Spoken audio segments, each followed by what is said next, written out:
everyone here. So recording, and yeah, I'll send it live to the to the Facebook event, and I'm sure you'll be able to see that. There we go. Share on timeline, share on friends group event. There we go. I've got to actually put the event in. What's it called? Suppressing the ripple from suppressing emotions. Next. The ripple from suppressing emotions. Absolutely, that's exactly it. Preparing live stream preview. So it must take a minute to set up, I'd say. It will, and at least there's a preview, because remember last time we talked for about, I think, 30 seconds and it was live. It does, and that happens. Sometimes. Yeah, you know what? As long as you talk about something funny, who cares? People will get a chuckle out of it. Oh, that's it. They can always cut the first little bit if they really want. And here we go. So we've got a preview, title optional. Oh, wow, title. Can you hear the kids talking in the background? Oh, not Tiny much. bit, not much, not enough to be worried. All right, suppressing emotions, go live.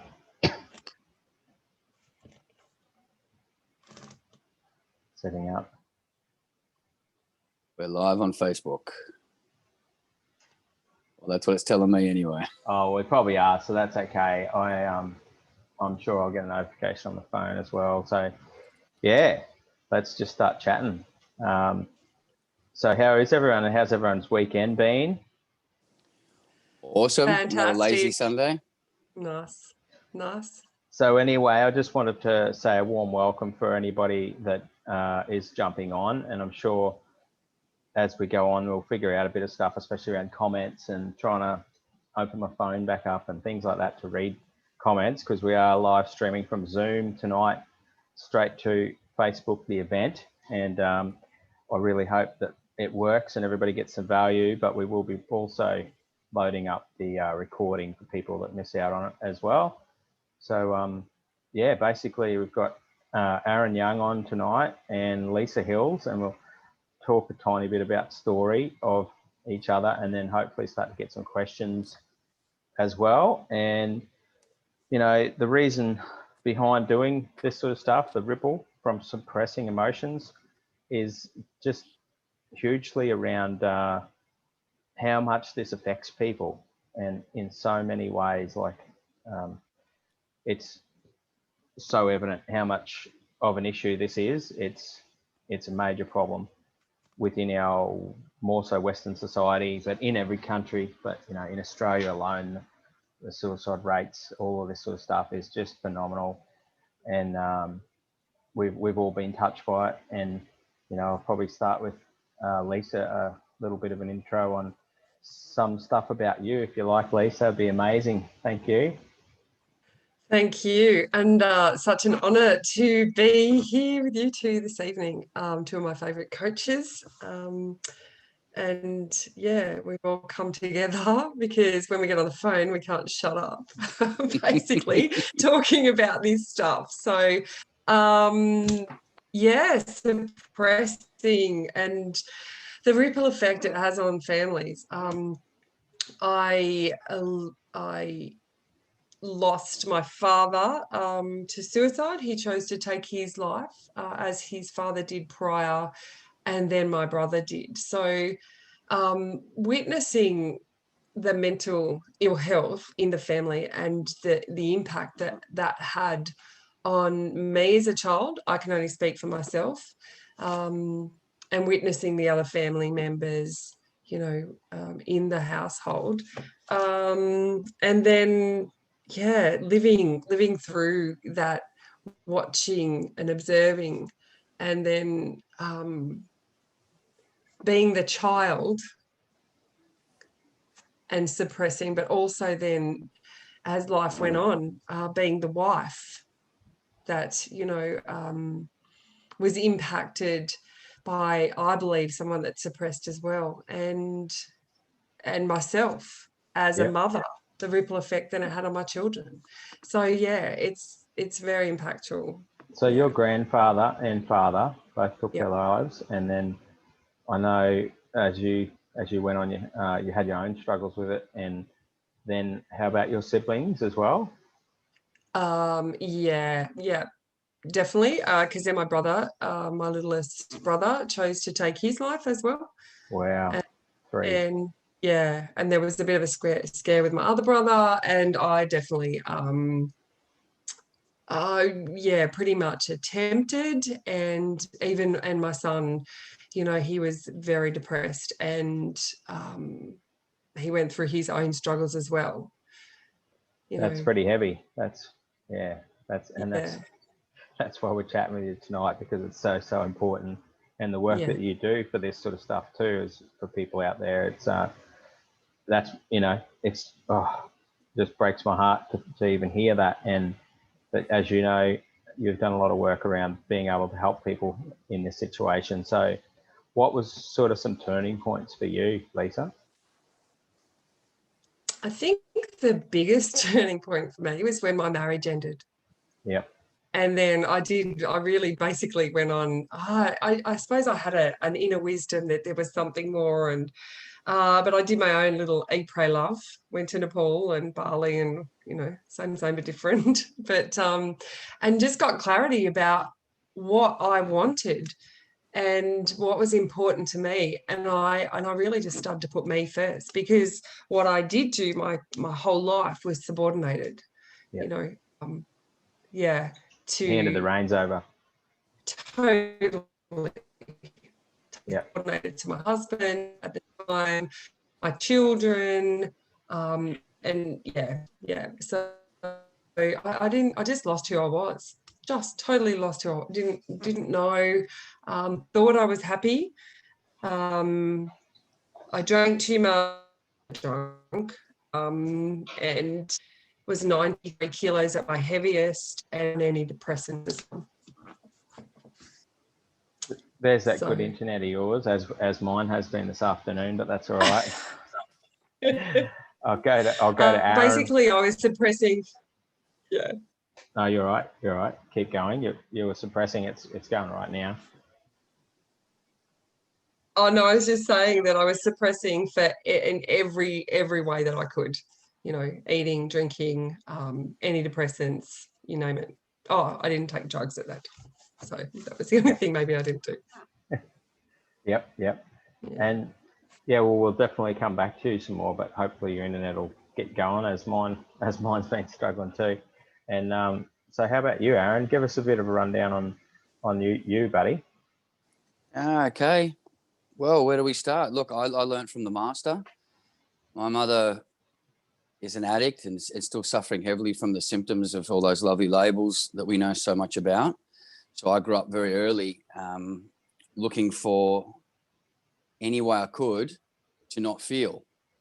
So, I turned to crime in my teen years because that was an adrenaline rush, and adrenaline, as we all know, is a beautiful way not to feel.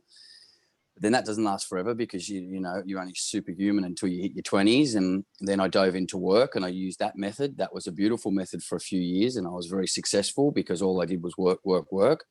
Then I found drugs, and then I started smoking weed, and that was the ultimate suppressant for me. So for 5 years, I thought that was clever. I had a job, I was successful. It suppressed all of that shit from my childhood. So I didn't have to think about my mum. I didn't have to think about the pain of the stuff that I'd sort of seen and gone through. And I was level. And then that turned on me. And my first and only attempt at my life was at around 27. And that's when I basically snapped out of it and went and put myself through detox and cleaned my life up. But then what I did was I jumped into another level. And this is the funny thing about suppression, is it wears many masks, and they're very sneaky. I jumped into relationships because relationships are so healthy for us, aren't they? So it was women for me was the next one. And mind you, the women were always there, but then being a spiritual guy, I just fell into another sneaky little ego trick, and that was relationships. And I was the white knight, always wanting to save and fix and be that lovely guy, giving of myself to help others. Only now to realize I was so full of shit because I was just helping myself. Yeah. Because by helping others, it fed the inadequacies that I was carrying. So I learned that lesson heavily and paid the price in multiple ways during my 20s and 30s. And, you know, each time I'd come to an end and a level of understanding where I'd go, you know, the light bulb goes off and you're like, oh, I've got it now. I got it. I see you. And I need to find out, no, I didn't. And I had to learn the hard way. And, you know, people look at me and think this guy's demented. He's laughing at that. The reason I can laugh and smile at it is because it's what makes people like us such good coaches. Because we can face it and be sincerely honest about our mistakes. And I can show you the ways and the tools that I've used to get through it. But even now, the funny thing with a place of awareness with suppression is it still shows its face. You know, right now I'm in a place where I couldn't ask for more of my life, but I've got 2 children trapped. I say trapped, you know, that's the feeling sometimes back in Africa. I've not held my kids for over a year and there's an immense amount of sadness there. Now I'm trying to start a business. I'm trying to use my life experience and this incredible gift of all these stories to work with people and help them rise to a challenge. But I'm still suppressing my sadness. And the effect of that suppression of that sadness is that my poor partner sometimes has to watch me sneak off to go and cry. Now, she doesn't say anything and I don't see her see it, but she knows it and she sees it. So even in my clear and happy state and in a place where, you know, I'm comfortable with everything I've lived through and comfortable in who I am still allowing suppression to sneak in every now and then. Now, I'm lucky. It's very short and they're bursts of time that I can sort of handle and deal with. But I guess what I'm trying to get at is suppression is sneaky. It's driven by that ego, and it is that sort of ever lurking, ever waiting to grasp me, pull me and disconnect me from the things that matter to me, to what I value and to what I love. And then you come back and you're like, Jesus, you know, I'm lucky it's not for long, but for years, I was completely disconnected from everything. Thinking I was doing the right thing, thinking I was giving, thinking by working hard, I was being a good man. By earning money, I was a good bloke. By stopping drinking, all of a sudden I got it right. By doing all these things, but the problem was I was still finding another way to suppress. Yeah, absolutely. And it's only when I stop suppressing and sat in it, like I do now when I feel sad and feel it, that's when I grow. As painful and as shitty as it is at times, that's the place where I learn and how I can teach others. That's a little realization that I had today as well, is that we are so hell-bent on avoiding or any feelings that I just think, honestly, the work we do is quite profound, and it's not like it's a big cost, and it's obviously a hurdle for some people. It's a money thing, but I reckon that you could pay people to come and face up, and they still wouldn't face up if they're not ready. And that's a massive thing around the journey. And I look back at the last 15, 20 years for me, and it's as you were just saying, you know, there's always another layer or another mask. And so a bit about my stuff. I grew up on a decent sized rural property with, you know, cows and horses and animals, and it was quite a good childhood. But you had to sort of toughen up, and you weren't really supposed to really cry or have emotions. And we had a very tough father, and we went through you know, good and bad times on the land. And then when I was only about 15, we had my dad had a really bad horse accident. It sort of changed his brain structure, so he actually had brain damage. And then he got out of hospital and got physically well, but they took a lot of things off of him by saying he couldn't do this, he couldn't do that, he couldn't ride horses, he couldn't fly his plane, he couldn't socialise or have a beer. So it really took his identity away. And it wasn't for another 5 years. He fought and fought, and luckily I was around him and could understand what he was going through. But, you know, one morning we, you know, got the call that he'd gone out in the paddock and taken his life. So I was only 20, maybe 21, and that really started to reshape the future. And for the next 10 years, I think I tried every single one of those masks. You know, work hard, drink harder, go hard, you know, smoke more, party more, shag more chicks, all of this sort of stuff. A lot of it's fun at the time, but you're really not actually sort of dealing with the underlying shit, and especially when you don't know how to. And unfortunately, I ended up very destructive, not for others, but for self. I had no care for self, no love for self, didn't give a fuck actually if I died. And I went through multiple crashes. I'd been through many when I was younger, but these started to get more and more severe. And the two major ones that put me in intensive care were in helicopters, and I broke my back and ribs and sternum and ruptured my bowel in another one, or two major ones 12 months apart. And after that, I just started to really explore spirituality and realize that there must be more to this picture. There must be a bigger picture to all of this as well, because there's so much pain and suffering that some people go through. I mean, more for others, and less for others and all of that. But I started to uncover that we all have a journey and we all come here and ask for these lessons. And now that's exactly why us beautiful humans are here connecting, which is fantastic, and helping people to realize that there is light at the end of the tunnel, or whatever you call it, and realize that we can all grow and we can all help each other. Because imagine how many people can affect that ripple if they started to step up and speak up, and then also uncover their story. One of the clients I've worked with the last few weeks just literally put his little story up on Facebook, and a lot of times you would think that they might get slammed because it was around medication and anxiety and stuff, and that's what he perceived before he did it. And it was just pure support and love, which is so nice to see, right? We have this perception that we're not going to get that because it might be a perceived memory from the past, but things are changing and people want you to step out of your comfort zone and lay it all out, So, yeah, it's beautiful. Yeah, I think judgment comes in a lot. We feel that, and generalizing, that we're going to be judged by others, but the fact is that it's self-judgment. Self. It's the shame, it's the the inner child, the beaten wife, the whatever you want to label you want to put on it. It's definitely that shame and self-judgment. And that's one of the main things that we've got. Yeah, absolutely. That being shut down as a child and then taking that through to adulthood is a really massive part of this suppression. We were never, a lot of the time as children, you're not allowed to express because you were told to, suck it up, get up, princess, you're ugly enough and, whatever, to get on with it. Yeah. So from such an early age, that didn't hurt. Yep. Don't cry, especially guys, but not only guys, Of course. Yeah. It all starts there.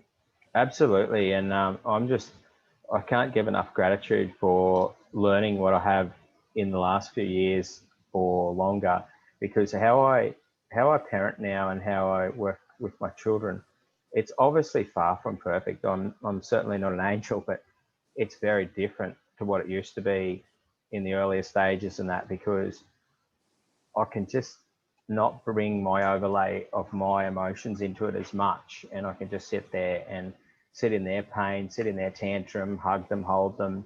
And I just really pray that that's going to shape them to be able to, A, come to me with anything, no matter what, which I tell them all the time. B, know that it's okay to express, like the little one having a tantrum on the way home. Like we just say, okay, just get it out, darling. That's okay. Let it go. And it hurts to sit in that. That's why we used to always say, shut up, or I'll throw you out of the car. And I have said that too, of course, but it's just learning to manage it better so you can realize that that's okay. That's actually a normal reaction. It's a normal instinct to expressing an emotion. And we're all so fucking terrified of it, aren't we? Yeah. If you haven't done what we do, it's so scary if someone even cries. Yeah. And I think another thing is that, I heard a friend say, oh, I can't let the kids see me cry. And it's like, no, that's where they learn these bad habits. Yep. They learn shame. And these we get all these negative triggers behind these things, and this is where it starts in early childhood. We reinforce them. These poor little kids, so young, everything is about what we do, not what we say. We think what we tell them to do is going to shape them, and it absolutely isn't. It's our actions that will shape their futures, and we really can hide and pretend as much as we like. And I think if we all look back to when we were kids, we all can see past the bullshit our parents were throwing up. Yep. You know what I mean? We always knew when there was a fight, even though we may not have heard the fight or seen the fight. Absolutely. We always knew when mum it. or dad, and so we know that now, and yet we still tended to repeat that behavior and think, well, shh, don't raise your voice. Yeah. Because little Timmy, I don't know where little Timmy comes from, but little Timmy might hear you. You know what I mean? And it's funny how we know this, and this isn't just coaches. Most, if your average adult in this day and age has access to this information, actually knows this. Yeah. But we're still reverting back to that pull back in, disconnect, and repeat exactly what it was that happened to us when we were small. And this is why we're doing these talks, is to, I guess, give people a little bit of an awareness, a little bit of it's okay. You know, it's all right. Okay. Yeah, it is okay. Get in there. If you're crying, I don't hide that from my kids on the phone when I know it needs to be shared. You know what I mean? There's a time and a place. You don't walk around bawling your eyes out all the time, but there's this beauty in vulnerability. And we had this conversation with someone on a live we did the other day. Some people don't agree, especially men, that vulnerability is a superpower. I believe it makes is. them weak and attackable, whatever the word is. Yeah, exactly. And it's actually what we need to do is, as humans, is redefine what the word vulnerable is. I don't think that the dictionary description is right. Yeah. I think us being able to do this and fumble through our lives and pull little stories out. And I mean, just listen to what happened with Lisa. Yeah. You know what I mean? Massive. Being able to talk about that and share that. There'll be someone there who will crack a tear because they'll remember someone that's happened to one of their family members. You've had it happen 3 times. Yeah. You know, exactly. and this is vulnerability. This is what it is for me. This is what we're doing now, is really about offering, I guess, a little bit of a trusted space for people to talk about what's happened and know that talking about it with your kids is the best thing that you can possibly do, and feeling what it is that story brings up in you, to be fair and open and sincere about it. Yeah, I mean, when I tell the story to particular people, I think they get more upset than I do, because, you know, what I understand now is that we all have a choice. And that's why I choose to say that. They chose to do what they did because of whatever reason. But doing the work that I do, you know, with the psychosomatics and the coaching and, you know, the body work, is that, oh my God, people are killing themselves slowly because they're not addressing the issues, the underlying issues. They're suppressing. How are you today? Really good. Okay, so I can see through your bullshit. Yeah. You know, you're screwed. I can feel your energy. You know, the thing is with our society too is that we are so good at lying to everyone, including ourselves. Yeah. Yes. Mostly ourselves. It's the bullshit that you tell yourself to mask, like you said, you know, what you're feeling, what you're doing, whatever it is. It's like, but we have this internal barometer that's just going, oh no, you know, and that's when it manifests into illness, disease, whatever it is, you know. And shit like my life, and like it's not just story, like you talked about before, Leon. Like what happens is something inside us starts screaming and yelling and punching walls, and around us, life goes shit. It's really shit. And people are sitting there scratching their heads going, why does this always happen to me? And anyone who knows my story, there were points in my life where it was like, what the fuck is going on? Yeah. And what I now know is that was, I'll say my soul, for want of a better description, screaming out going, I'm tired of your shit, mate. All right? You're making bad choices. Yeah, and so I'm now here to I'm give going, you a signal. Exactly. I'm going to make it very clear to you that you've got a bigger purpose and that you were put here to whether it be serve, give joy, be happy, whatever. It's not what you're doing right now. And I'm going to make life more and more difficult for you, and you're going to end up in these places. Yeah, until I see it. And I was lucky mine was so bloody obvious. It was either that or I was dead. But for some people, it's not that obvious because they're just coasting. Yeah. And I think this is who we're trying to reach now, is that, you know, when you're drinking just a bit too much and you're sort of arguing a bit with the missus, oh, but it's all right. Nah, exactly. It's not all right. It's not all right because your kids are watching that. And I know that there's not a parent alive who would look down and go, shit, I want my kids to live like this. Yeah. And that's really what we're trying to open up. Absolutely. And take self-responsibility is a massive one. It's 100%. responsibility. Let's stop blaming, shaming, Yes. and justifying Yep. continuously and take some fucking responsibility Yeah. for your own actions, Damn straight. because no one is making you do anything, whether it's a feeling, oh, they made me feel like that. Bullshit. No, I Exactly. didn't. You felt like Exactly. that yourself because of your guilt, your shame, your whatever it is that you're suppressing. And also, you say about the kids, fighting, or the children, especially littler children. If your internal barometer is going crazy, then those children are a reflection more than absolutely not than what's you're internalizing. And that's a really good one that a lot of people don't understand. The kids are playing up. I need to get the kids sorted out. Well, maybe look at yourself and what you're experiencing internally, and what you're suppressing is that the energy is, hitting everyone around you. It's like walking into a room. You can feel like the energy, if it's a bad energy or good energy. I want to touch on, and I got to cut in when the comments come up, because you guys can't see them, so I'll talk about that in a quick sec. But on that responsibility, it's probably a whole chat on responsibility, because what I love about responsibility is people are like, oh, blame, and I still do it at times. I have to really ask myself, is this how I want to feel, because I can't fix it. And thing is, most of the people out there blaming someone else and thinking somebody else should fix them are fucking control freaks. And hypocrites. And control freaks, and they're saying blame everyone else, response, and then they're like, I'm like, you're a control freak, but yet you're giving the reins away by actually blaming everybody else and not taking responsibility, right? Blame is a form of suppression as well. So this is the thing. Blame is one of those beautiful things. I blamed my mother up until I was probably 31. I blame my mother for everything. And I still have those moments, like Lisa will know, we talked about it, where it still creeps up and I'll still have that, and then I've got to realize, no.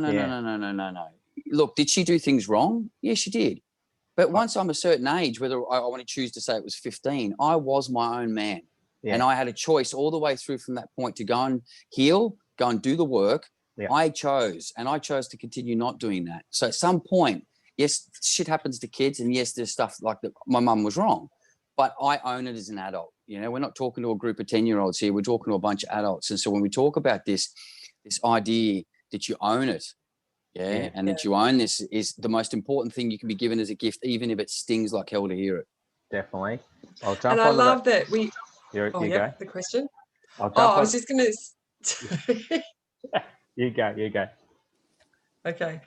In regards to, life happens for us, and that's a big thing that we do say, so all of our experiences have happened for us, because we wouldn't be here today. We wouldn't be impacting other people's lives through the wisdom and the knowledge that we have to be able to share, whether it be one-on-one or in groups, and that's the most incredible thing. I would not take 1 minute away from my life. Ever. And I did for a long time, because it didn't hurt as much to own parts of it. But I'm not proud of a lot of things that I've done. But you know what? I was doing the best I could at that time. And it's a bit of a cliche, but it's so true. And so were the people that above us, like my mother, for all intents and purposes, made some mistakes. Well, how was she raised? And let's go back again. So we stopped. And what happened is this turning point where instead of demonizing the parents, we start humanizing them. They did the best from their ability. And look, a lot of the knowledge we know now is fairly new. They didn't know. They didn't know a lot of it. People were popping Valium, drinking booze and eating shit food, because that was what they did. And we're going back and we're sort of applying today's knowledge to them back from when they were parents 30, 40 years ago. And we're not allowed to do that anymore, because all it does is breed this victim mentality. And it's just a list of excuses of why I don't have to take responsibility. I don't have to stop drinking because my dad was a drinker. My dad was a workaholic, and my dad did this, so I'm not going to go and play footy with my kid on the weekend because I've got to work on Saturday. Everything is an excuse, and whenever we make an excuse, we give away every ounce of power we have. It's just it's a hospital pass. Just get rid of it, flick it. So you can be wealthy, you can work, you can have an incredible business. If you're not connecting with your partner and with your kids, then you're not being a father. And you say, and yourself. Absolutely. Yep. I'll jump on some comments. There's this hot chick called Lucy Crane commenting, saying, with the kids stuff, acknowledging and letting them know when you've been emotional too. To be vulnerable, you need courage. It's not weak. And she says, I'm fine. My favorite phrase, hey, Aaron. I'm fine. And she's right. And I do, since the day I met her, whenever she does it, she'll say, I'm fine. And I'll just say, you're fine. And I don't say anything else. And then instantly I get this, pull a face. And it's, I'm pointing it out because in a day, watch how many times you get asked how you are and you say, I'm okay, or I'm fine. It is a massive red flag for you as a person.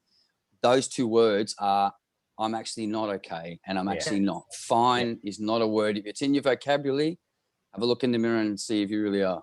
That's exactly right. Dougie says, wow, I see myself doing that, overpowering the kids. And then says, I think that's where I get it 30 years of getting shut down and now get help to stop the brain block and starting to fight back like any other kid. I look up to them and didn't know anything different. Tough love. Exactly, Doug. Yeah, exactly. Yeah. And that's suppression again. Yeah.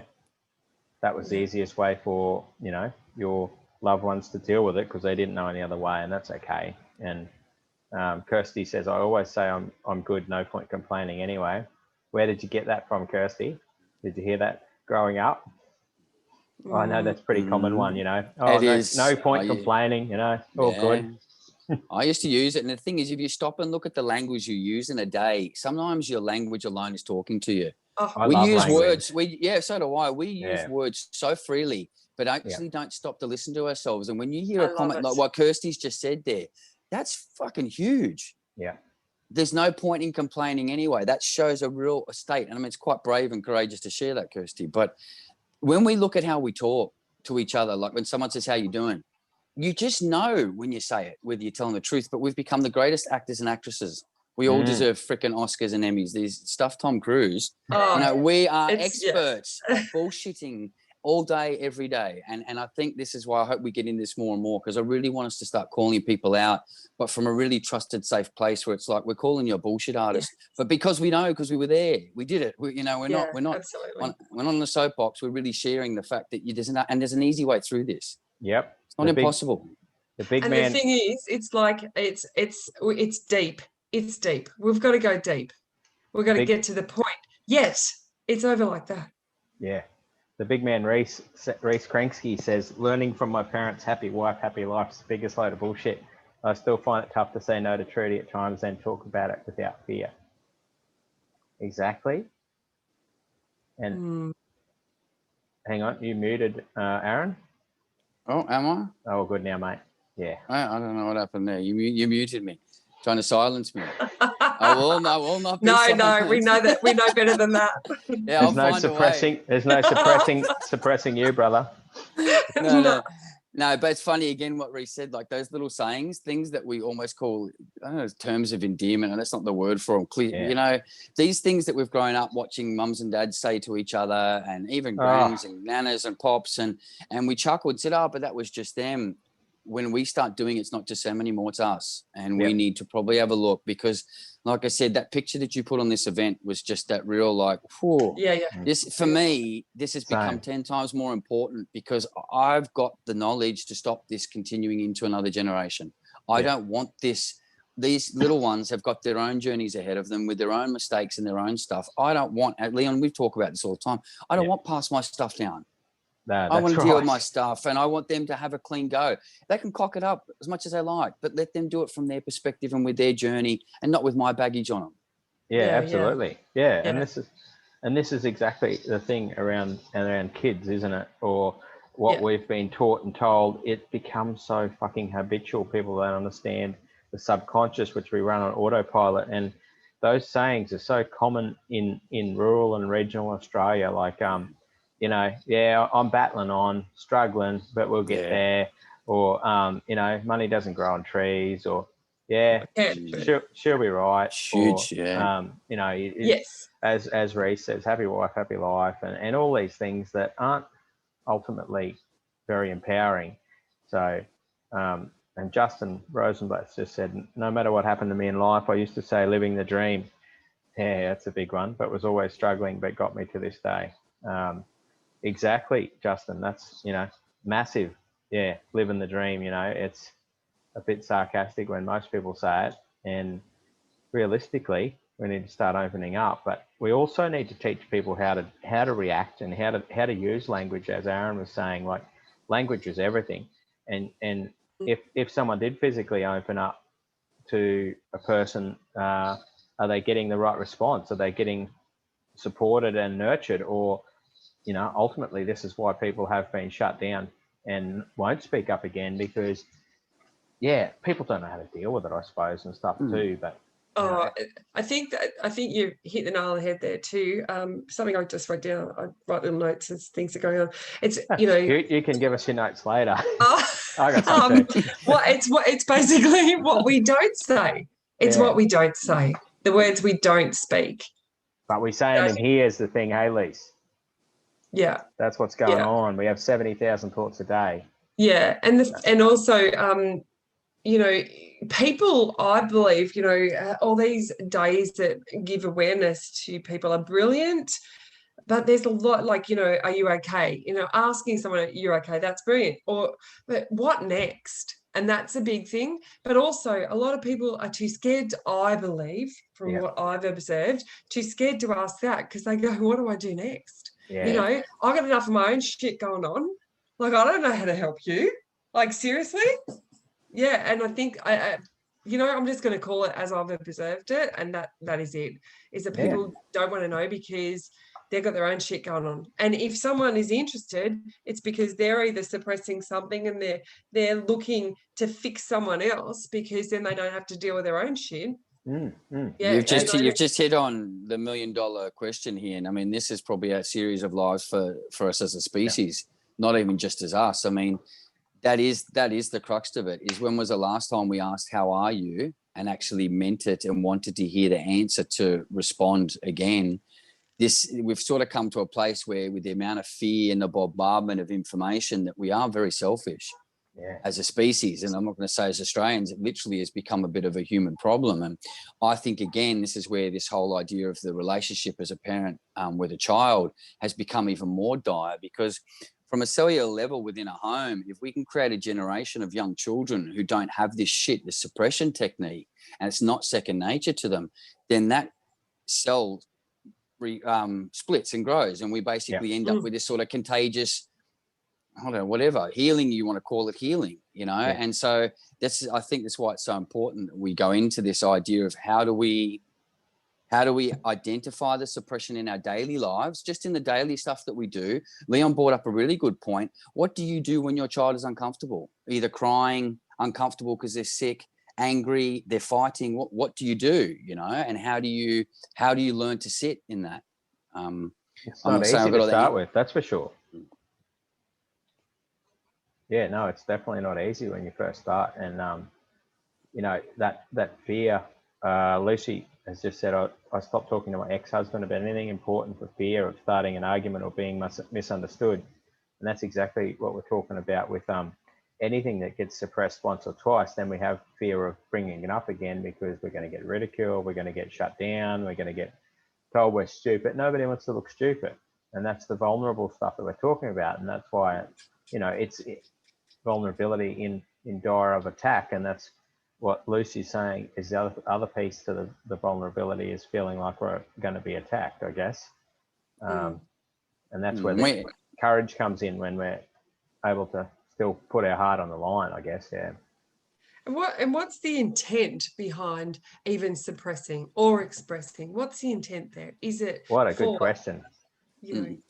Well, I think you said it just then. Then I think it's I don't want to look stupid. I think we're raised as kids, and I think it's just the school system. I just say everyone, society has got people on this embarrassment thing where they're just not sure. And when they feel that of, I don't want to look stupid, then that's it. That instantly becomes an internal thought. And then there's that obsession. It spins around, and they're just always fighting with this, actually just expressing their truth, which was just to ask a question or just to express how they were feeling in the moment. And it really comes down to, again, what we're talking.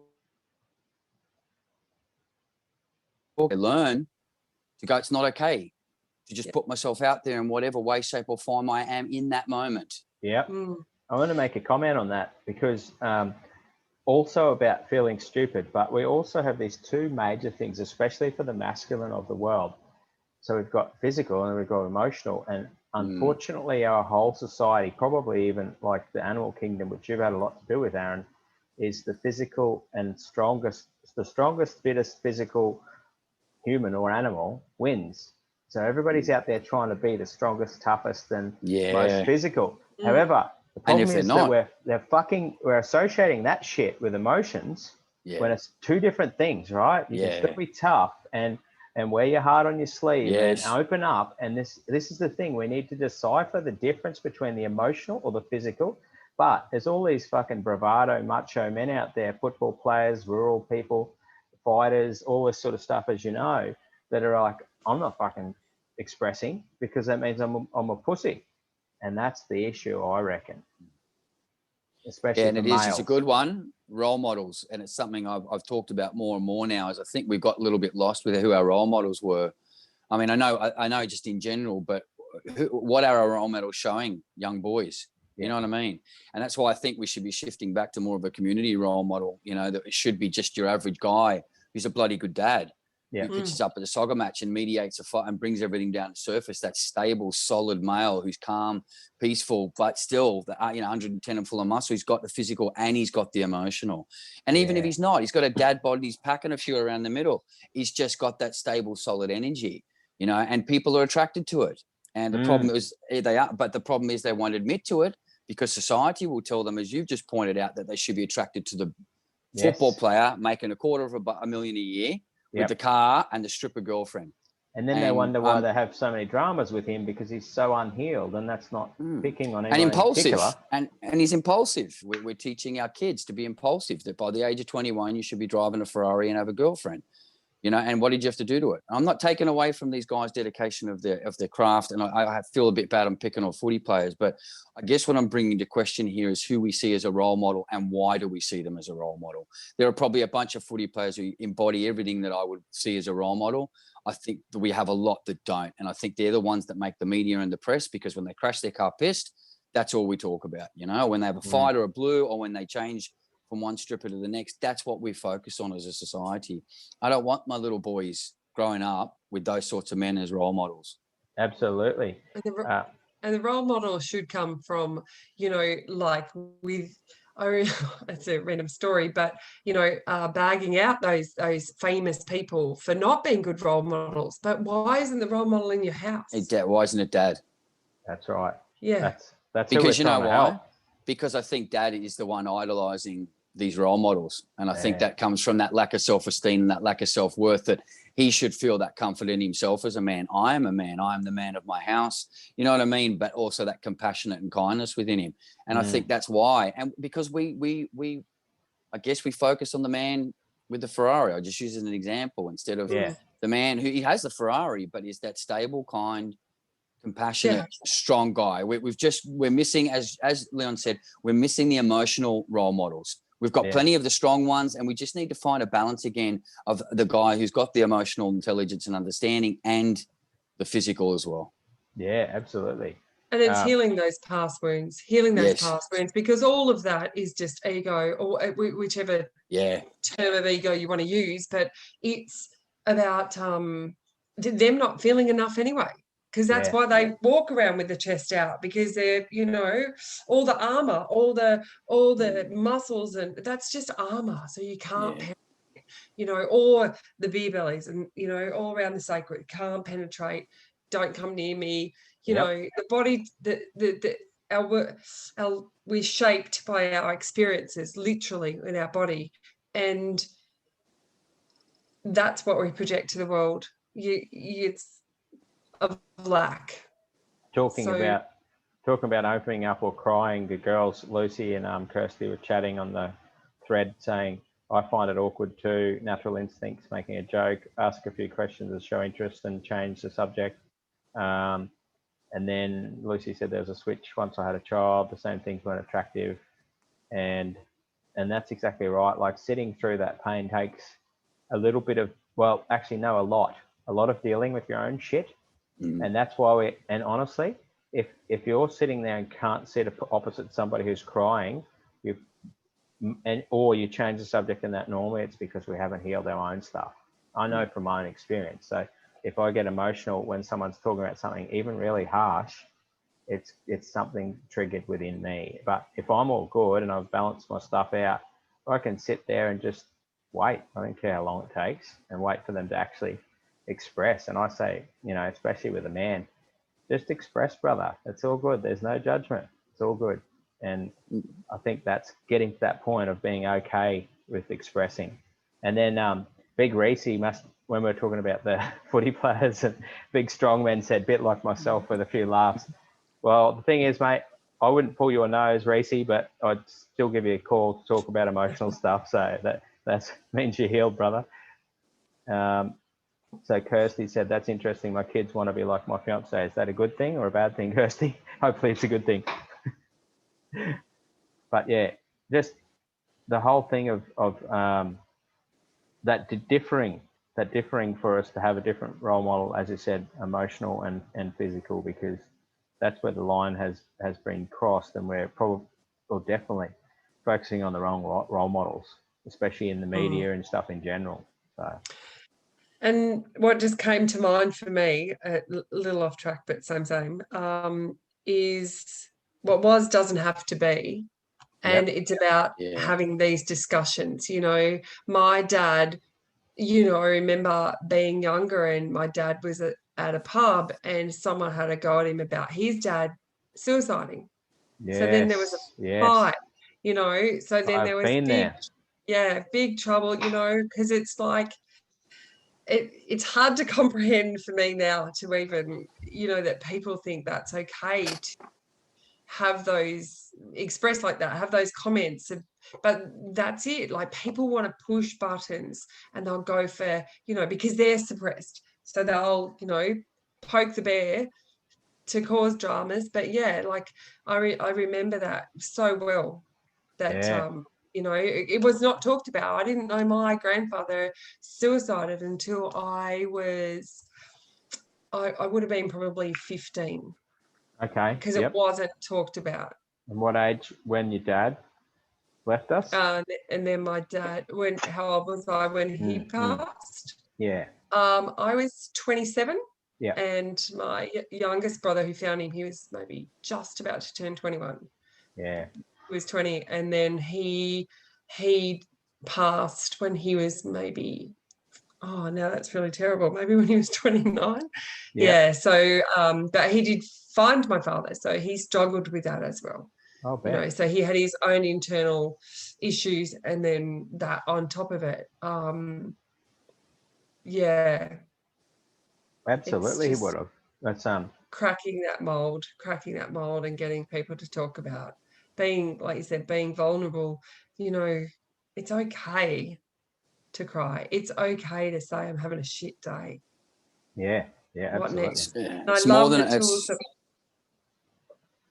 Yeah, sorry. You go, Aaron. Yeah, I was going to say it's more than okay. And I think this is really at the crux of everything we're doing here, is this, just basically this idea that you can talk about and share anything, and there is nothing to be embarrassed about. You're a human being. And as I think, we're showing, we all have baggage, we all have past, we all have story, as we call it as coaches. And the more you're able to share it, the more it leaves your lips and leaves you and gets out of your head. Yes. The less likely it is to have that power over you. And the things that we're hearing, what's happened with Leon's family and what's happened with Lisa's, is because I believe these people felt trapped here. Yeah. And those thoughts spun at such a rapid pace, and after a certain amount of time, that pain is immense. And what I guess we're trying to do is teach people to talk, that it is safe to talk. Doesn't matter what comes out your mouth. You could speak a foreign language. You could speak in tongues. It doesn't matter. Embarrassment is a thought. It's not a real thing. Yeah. There's no disease called embarrassment. You are not going to be any less than if you say something that another person doesn't necessarily understand or agree with. Absolutely. Yeah. You are still who you are. If you say something that will say stupid, it's not stupid, but let's say you call it that internally. Yeah. You are the same person you were before you said it. It is on them if they can't handle it. And until, I guess, we can really breathe this comfort into people, and it's going to be us breathing it into our kids. Yeah. When our kids are comfortable at the age of 12 to literally say to someone, I feel angry, I feel disrespected, then we're going to start to see some real change, because at our age, we can do all we like. Affecting a greater society is going to be a lot harder, as we know as coaches. To get people to come in and invest in themselves isn't as easy as we would all like. But if we give this next generation of children these gifts for free, then maybe we won't need as many coaches and counselors and shrinks and head doctors and medications which are poisoning people. Imagine just being able to shape our children to 100% unconditionally love themselves. Yeah. Oh yeah. It's about understanding that everything that we experience is a lesson, and we get to choose which way we want to look at it, which eyes we want to choose, you know, what glasses or not to look through, whatever lens. Your internet was working, but I want you to repeat that again, please. Yeah. Oh, see, I'm off the cuff, mate. What did I say? Don't do that to me. No, I can repeat it for you, because it's something that I still tell people, but they struggle with. They really struggle with. And I think as the best way I've heard this described was from you, Aaron, is that we've got a spiritual bankruptcy. And the reason why people don't realize that everything is a lesson, that we've chosen this journey, that the struggles all have blessings in every single way. All the struggles we have in life have blessings, is because we have a spiritual disconnection. We don't realize that we're such a big picture, that we come here for this journey. And it's just so beautiful for you to say that, because if you take one thing from this chat, you just need to start to connect to self and source, whatever that means for you. Yeah. Call it God, call it the universe, call it nature. I get my clients to call it the chair. I don't care what you call it. Yep. We don't need to define it. No, we don't need to, because the definition's up to you. Yep. Yes, and here we go with labels. That's another one as well. Yeah, but you know what? Before we go off into there, you're the best word I think I ever learned as a coach, or when I started on this. I've been doing it a long time, but when I learned this probably in my early 40s, was choice. Choice, bro. It is the strongest word we will ever give any of our clients. That is, in essence, the two things I sell: choice and action. To get off your ass and do the work. And then once you've done that, when you've taken the action, what do you get? You get choice. When you own your choices and when you get them back, people say, I can't do that, it'll do this. Yes, at any given fucking point, you can get up and do anything. Yeah. It just may be really difficult to do it. It may not be comfortable and it may hurt and people may not like it and people may, but you have a choice. Always have a choice. And we forget so quickly as adults. And what are we doing when we forget? We're training our kids to see, you don't have a choice. Bullshit. What's the worst thing we can give our children is idea limitations.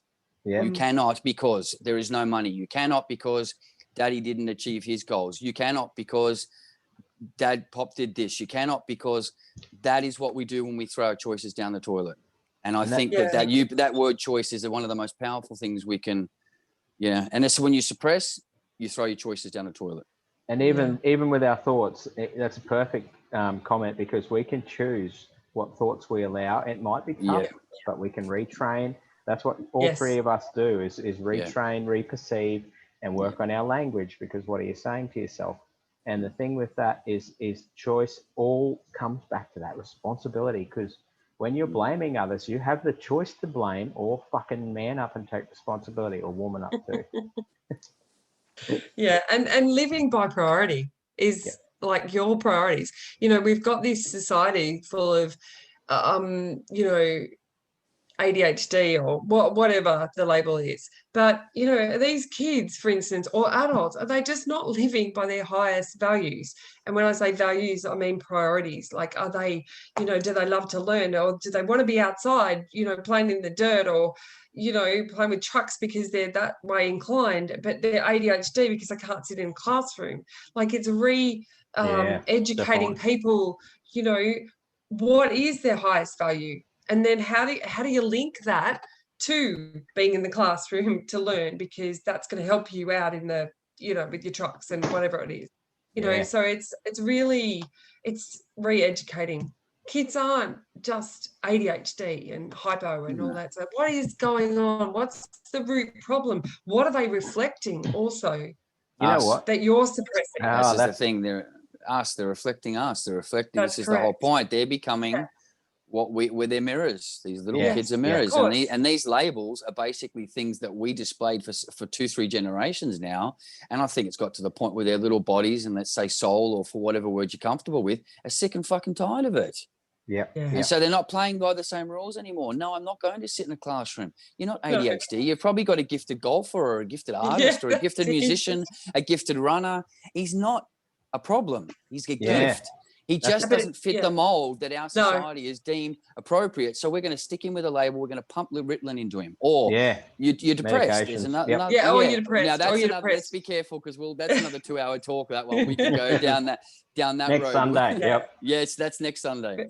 But it's perfect. It's perfect. But it definitely is. That's something that I believe that we need to start getting out there as well. That needs to be being addressed. Because So on that, exactly that topic, Lucy said we keep our kids small by keeping ourselves small, and ultimately want our kids to make good choices, not follow rules. So imagine when we're that healed, and it takes a bit, right? Because we've all been controlled. So then we feel like we need to control. But imagine asking your kid questions and learning from them. Isn't that a beautiful thing, to be able to look at your kids and go, what can I learn from you? The biggest teachers. I was at a training once, and there was one of the guys was really angry, and the little girl, who wasn't even 2, went over and poured water on him. And it was just, we all just laughed, because she knew he was angry and suppressing, and she was cooling him down. Well, how good is that, hey? It was that, and that's what I mean. So in my past, I would have went, oh my God, that's so naughty. How can you do that? Yet now I get it. Yeah. Like they're just I celebrate real. it. I encourage it. And I think this is exactly, Leon made that point before. He talked about with your little one having a meltdown. And that idea that you actually step into that space, sit down comfortably at their level, and allow them to be whatever the hell it is they want to be. Yeah. Not telling them to stop crying, not telling them, just give them that space, but step into their world. Don't walk off out of the room. Give them that space, sit down there. You don't have to say a word. If you feel the need to talk or fix, that's your shit. That kid just wants the ability to express whatever it's going through at the time freely. And it's creating the space for them to do it. It's not even holding space. I believe it's creating the space that they feel safe to. Yeah, and then what they're doing is, in essence, we're learning. And this is like we keep saying, our children are our biggest teachers. And I don't get anyone who can challenge that needs to have a real good long discovery session or a chat with me, because when you get down on that floor and you step there and you look eye to eye, and when people start talking about my child does this, my child does that, and the first question I'll ask, when was the last time you sat down on the floor and went eye to eye and just stared your child in the eye, just generally felt them? And they will say, I can't even tell you the last time, because we're too busy at 6 foot standing up and looking down. And I'm not blaming parents for that, because it's just, we are up there. But get down into their world, and my God, you'll start perceiving the world a very different place. It is a much simpler, much more beautiful place when we enter into there and live with them and learn from them for a bit. How much would you give to be on the floor with your kids right now too, buddy? I would. I mean, there's a saying, I would give my left arm. Well, that's without a shadow of a doubt. If you gave me a blunt hacksaw blade right now and I knew my kids would be here tomorrow morning, I would saw my arm off right now. I know, I believe that. That's for sure. Yeah. I do. Yeah. It'd be messy, but Hey, Lucy, clean the mess up. Lucy's a vet. So she can just suture it up once they're done. And we can always use that arm as a bar decoration or something like that. Yeah, this way to the toilet, I love it. That's gold. No. Yeah, no, it's cool. I just wanted to add because my background in psychosomatics and you guys love that stuff too. Absolutely. But I said, learning all this now, I look back and I've had that conversation with my son. He used to play footy and was an incredible football player, and I was that idiot mother on the sideline screaming and not proud of particular things, but it happened and we can only learn from them. But he used to get like eczema behind his knees and his elbows football season. And of course, we go to the doctors and okay, but it's from the grass. It's from, like this winter thing. No, No, he hated football. Yeah. He hated. Yep. He did it for us. He did it for us. So those Isn't areas that of the body, incredible? solar plexus, you know, personal power. So that was his suppression. Because Shit, Lisa, we need the to talk body was about that. giving feedback. Yes. Yeah, The and we body need was to giving do. feedback. We need to do that, because that is a very good point. And I don't think this whole connecting with our bodies and understanding, at least you could talk for days on it. And I think people would learn, and I know there's people who are probably listening to this right now who would learn a lot from you talking about how our body talks to us, because it is part of this suppression. When you're suppressing, your body will talk to you, especially as you get into those older years. So for me, and I'm not going to say you, Lisa, because you're still only about 28, right? But for me, it shows up. Yeah. And I'm starting to feel it. Yeah, I'm starting to understand, because my body is talking to me a lot. You know, I can't hide from it. I can't pretend anymore. And then I feel it. I know when something's being suppressed, it'll show up in foot, my left ankle, you know what I mean? And I think that teaching people to listen to their bodies is almost as important as teaching them to listen to their kids. Yep. Same, but different. Yeah, absolutely. Because it all starts then, doesn't it? You know, I had a client yesterday, and they have hip issues and there's damage. And I almost got into the story of the damage there. And then I had a breakthrough with her. And it was when they were younger, with an incident in a playground. And the pain was gone when she stood up. And but she was told that you know, this is be blah blah blah. But that's the suppression from the younger age, you know. And it happens, and I think it's probably at least, in fact, this is probably something, if you've got on it, this suppression, all this stuff we're talking about is really cool for us as adults, but it's actually key how much of the disease and pain we suffer from as adults is actually locked in. The stuff from the past, the suppression of these children who are watching the parents fight, for example, and aren't able to voice how they feel about watching their parents fight. Or you see that sort of stuff, or things like, you know, an incident at school, which I think most of us all had, and they're not allowed to talk about that thing. You know, maybe a bully punched them or whatever, and we would go, oh, toughen up. That moment there could be a shoulder injury they're still carrying 25 years later. And people might go, what are you talking about? Bullshit. Lisa will prove you wrong. I've gone through this myself and seen what happens when you start to understand this as a science, because it's incredible. Well, I want to make a really strong point on that, actually, because it's something I've realised even sort of working with Lisa last year and stuff. But I grew up with a lot of back pain. I grew up with I had my first car crash at 5 years old, and I just always had back pain. And obviously the medical stuff wasn't right for what I was going through. That's whole nother topic. But isn't it ironic, and this is probably going to really blow some people away, is I had so much back pain through my teen years, and it wasn't for a very long time that my dad recognised it. He still wanted me to hop on a horse and chase cows and drive tractors and all that. And he didn't think it was real because it wasn't blood coming out of my ears, because we've got to toughen up, right? And then even after he died, I went and broke my back, didn't I? I still had to prove that I had back pain, and I went and fucking broke it. 3 spots. You're so clever. I'm just a slow learner, eh? Hey, but you know, but you say that you look at. But what did you gain from that? Plus, I got out of a career I shouldn't have been in, even though I thought I loved it. I'm home with my family. I get to be a better human. I get to have gratitude for my legs, for being on 2 feet. I get to have gratitude for feeling everything. And, you know, I talked last week with a friend who's paralyzed from here down from a helicopter crash, and I do tear up every time I talk to him. So that's what I get, is gratitude and the ability to do this sort of stuff. And that's the tools. This is what we hear. This is the difference between a coach and a shrink right here. That's a perfect example. Not to put shit on one or the other, but this is the difference. And I guess, Leon, you've got to talk about that. Took work. Yeah. This isn't something, we don't sit there and talk and go, how do you feel about that? How do you feel about that? There's work, and there's a fair bit of it. But the beauty is once you're responsible and dedicated for that work, you use it the rest of your life. It's still ongoing now, and that's why it is. You know, working on alcohol and food. Goes back to responsibility. You know. Yep, absolutely. Yep. And I think and another thing that I did want to just quickly touch on is owning the traits. Yeah. Owning the traits. Oh, So if yeah. you're seeing something in someone that you don't like or you love, then you need to own it in yourself, because there's so much hypocrisy out there that we and that goes back to the judgment again, which goes back to responsibility.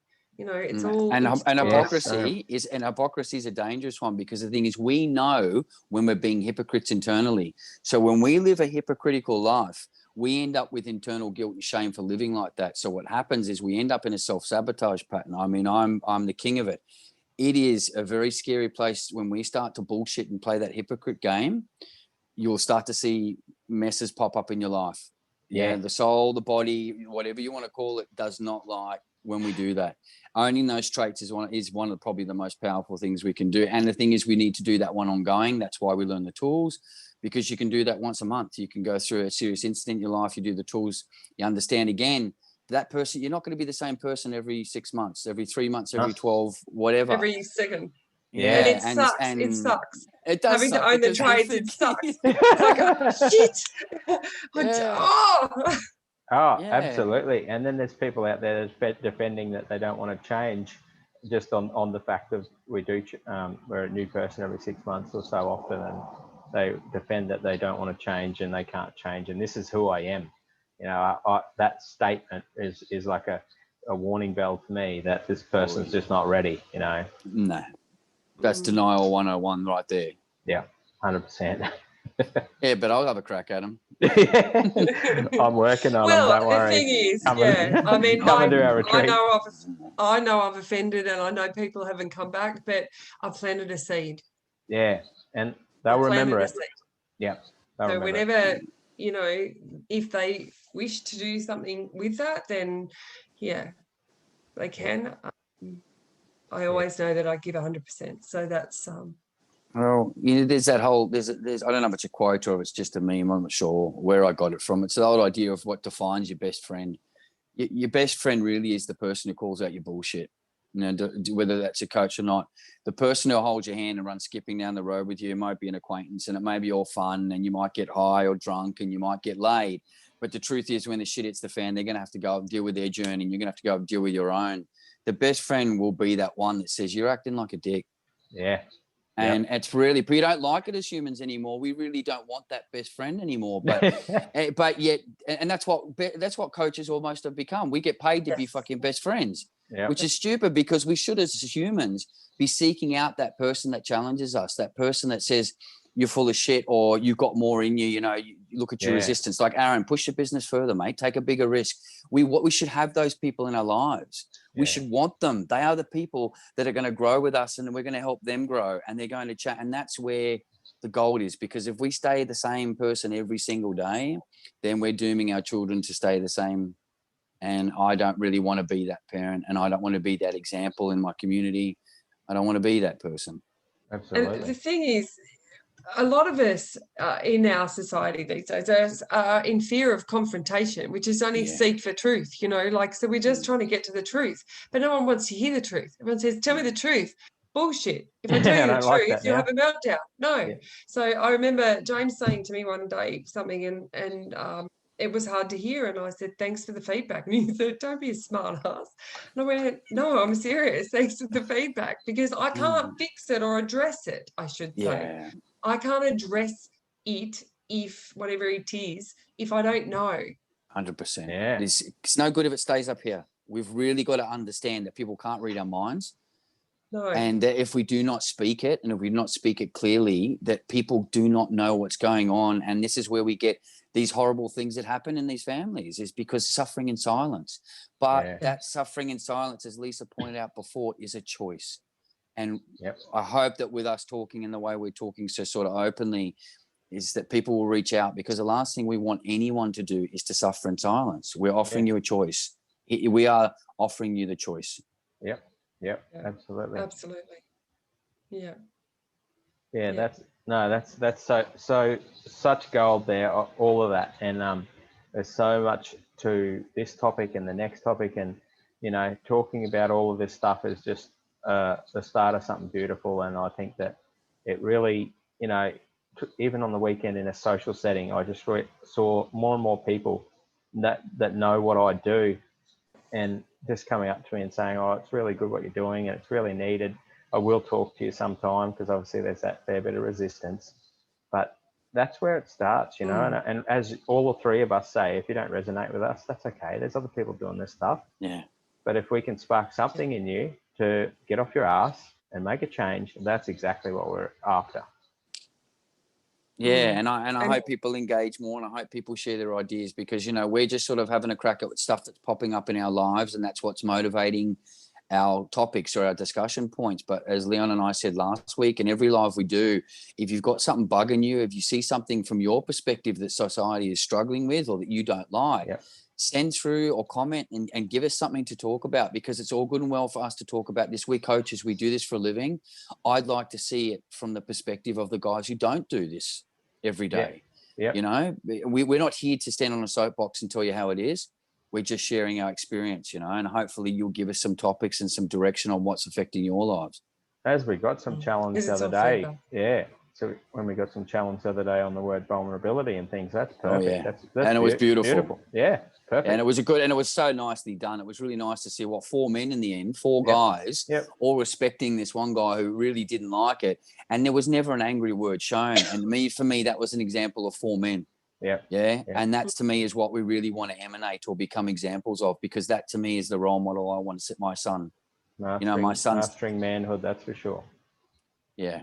Oh, it's beautiful. It's beautiful. You know, Leon, we're from the country settings, and Aaron, you're from the city, you know, in our younger years. But yeah, it doesn't matter if it's city or country. There's so much suppression, in particular guys. So it's that message to get out there, you know, like, Absolutely. If you can start opening up, I think you'll realize as you do it that it's obviously healing, because you're unloading stuff. It's kind of like, mostly everybody this day and age understands a computer or their phone that they've got to restart. And it's like just shutting down all the tabs in the computer, or deleting some shit because the hard drive's too full. And it doesn't matter what you want to relate it to. It's like giving the car a service or whatever. You've just got to start by unloading some stuff, you know. Yeah, and you know, this is why we're coaches, we're doing these. Hopefully we do some workshops, but also the retreat thing is a big deal for men, because it's a more comfortable space for them to still be men and move that energy. So if you don't get it and you don't talk and you're not really a guy that's got a lot of words to say, then use your body to talk. Yeah, and look at one of our retreats and look at this ability to shift that energy another way. Because it's an important way. But you know, another part of this topic, or something we can talk about, is also helping women understand men, because, and I'm not going to make any excuses for men. We all have our own responsibility level as men, but men are shit at this thing. And I think if we can get some more female perspectives on how it affects them, men not talking, and how we can maybe teach them ways to help these guys figure it out. Because, you know, obviously the current state of play and the systems we've got, men aren't winning, eh?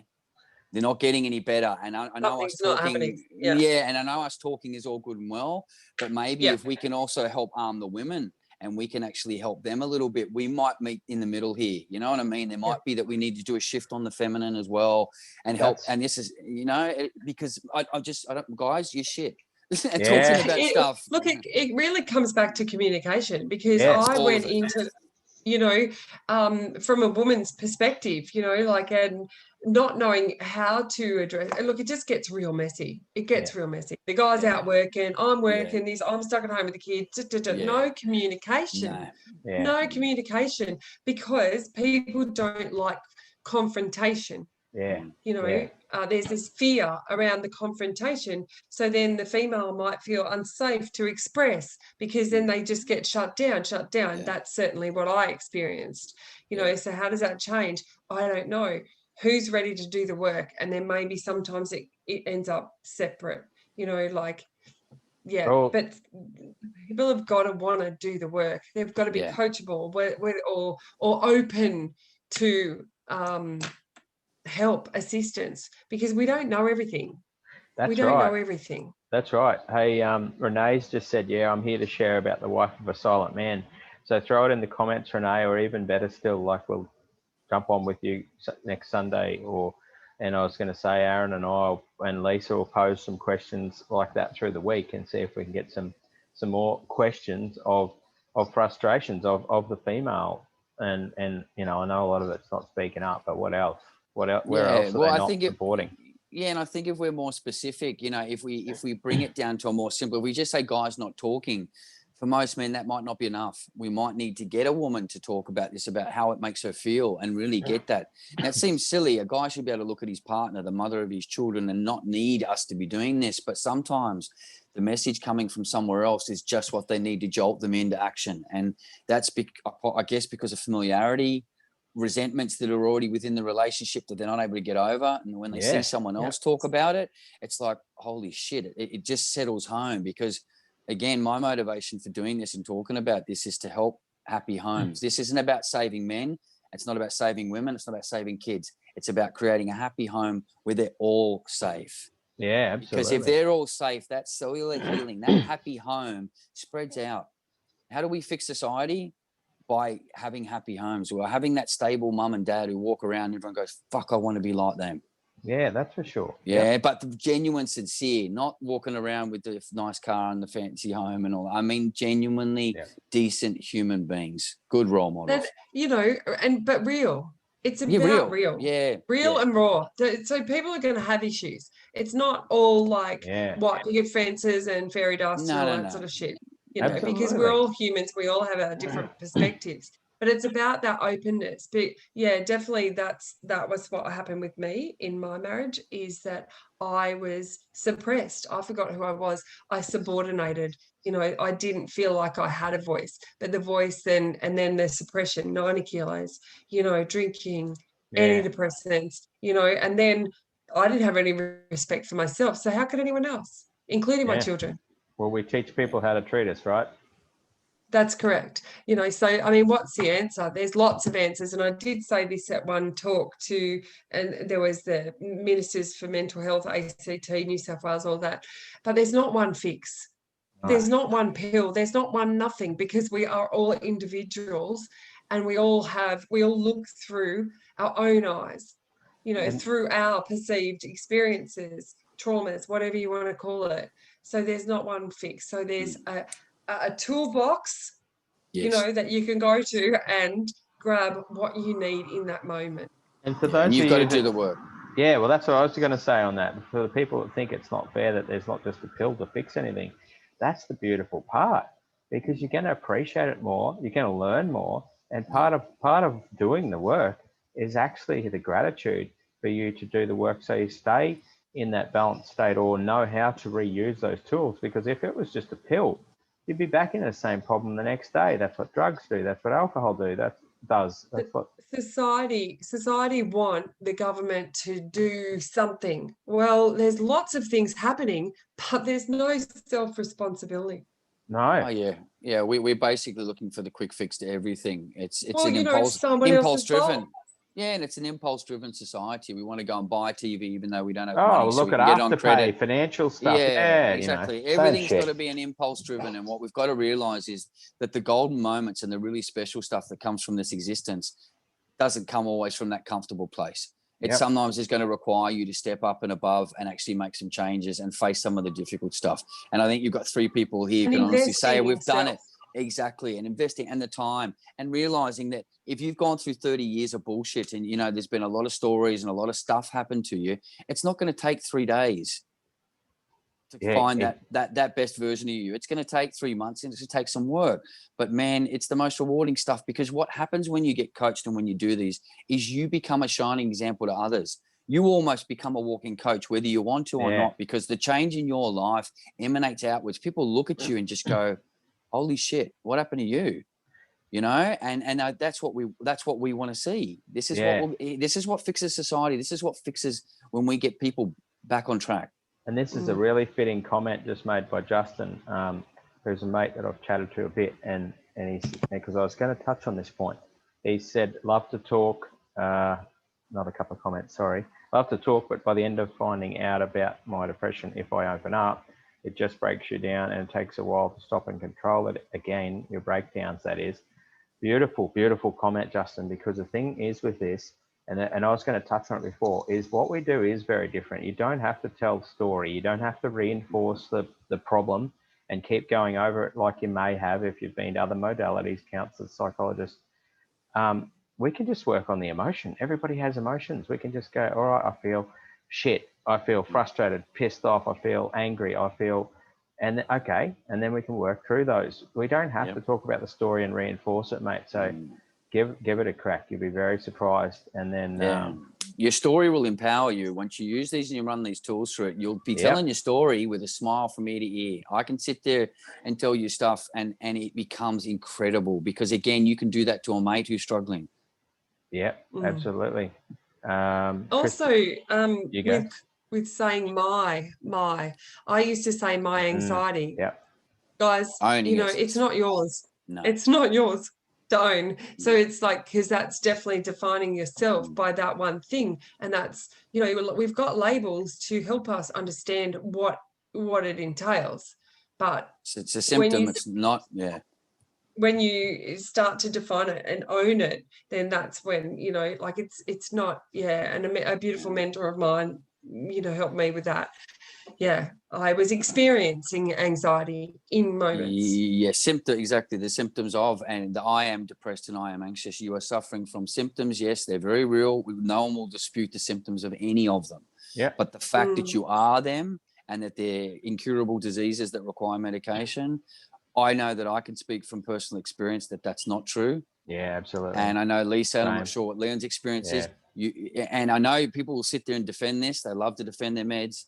This is not us saying they don't work for you. If you want to believe it, that's your choice. What we're telling you is that we're walking proof that you don't need them. Absolutely. And that defining. Haley's just made a few comments about went through drinking and not talking, DV, shut down when I tried to talk to my husband. I'm now divorced. Your story sounds familiar, Lisa. I have severe anxiety. I'll if you want, Haley, send Lisa or myself or Aaron a message, because it's a starting point, and see if we can at least offer some tips. When you stop with the denial, as we talked about today, that denial is that first. When you can be courageous enough to talk like you just have there, that is the first step to starting to build some awareness. When you can be honest about the fact that you're in that place, that's the start. That's the first step. And there are a lot more steps after it, but that first one there, you should be well done. Good on you for reaching that. And look, I did some, I said the other day, and there was a lot of fire behind it. I've done some shitty things, but I'm a fucking good mum. And I couldn't say exactly the same. I've been even shittier, Lisa, but I am one of the greatest dads on the face of the planet, and that's exactly right. And I've done some horrendous, stupid things. And it's about ownership, and then addressing them as need be, and then moving forward, because we're using not that them. person using them for good, like we do. Like the reality is, I'll share any single one of them, be brutally honest about what I did, what my role was in it, and then turn around and find where the positive and how that's made me the man I am today. Yep, that's right. No, that's it. We've all made the and biggest mistakes and the biggest lessons. Then move forward. And absolutely. And this is how we're able to assist others be able to be their best versions, understand, how to love themselves and find the gratitude in everything despite we've experienced. Despite what's happened to you, despite what may be happening to you right now, despite any of it, we can help you find that gold. Absolutely. Yep. Fantastic. Well, us three will absolutely do this again. If you guys are keen, I'm definitely keen. Yeah, for sure. Make it a bit more common and stuff like that. And I mean, there's so many topics we haven't even talked about. The especially when it comes to male and female, the sexual disconnect or the intimacy and all that stuff. And I know that'll come up. So And by the way, Lucy says you're definitely one of the best dads, Aaron. Sounds good to me. So stop it. Before I close, just want to say thank you so much for anybody that's jumped on. It really means a lot to have a bit of support, and just share this, send it to people. And the best part about these platforms is, especially when somebody doesn't want to speak out. It's like a podcast, and if we can just put this on their messenger or something, and they can just listen to it driving along, they don't even have to watch our ugly mugs or whatever. If they Speak for yourself. It's the hair, it's the haircut. That's it. But you know, I know people say I don't have time to watch that. Well, everybody's got time to listen. If we're driving or walking around, you know, just put the earplugs in and go for it, guys, because you can gain a lot from it. So and it's your choice. At the end of the day, I don't have the figures on how many seconds a week and how many minutes a week and how many hours a week there are. I'm not that bright, but you do have enough time, because it's something that we love to say. No, I don't have enough. How much time have you got to invest in yourself? Okay, if you can't answer that, how much time have you got to invest in yourself that will directly impact the future of your children? And another one to go a bit further is like, how if you're not investing in yourself now, especially with psychosomatics and the metaphysics I've learned, is how much time do you have, as in later, to have downtime when you're really fucking ill? Yeah. And another thing is also, it's never too late. My kids are all adults. Yeah.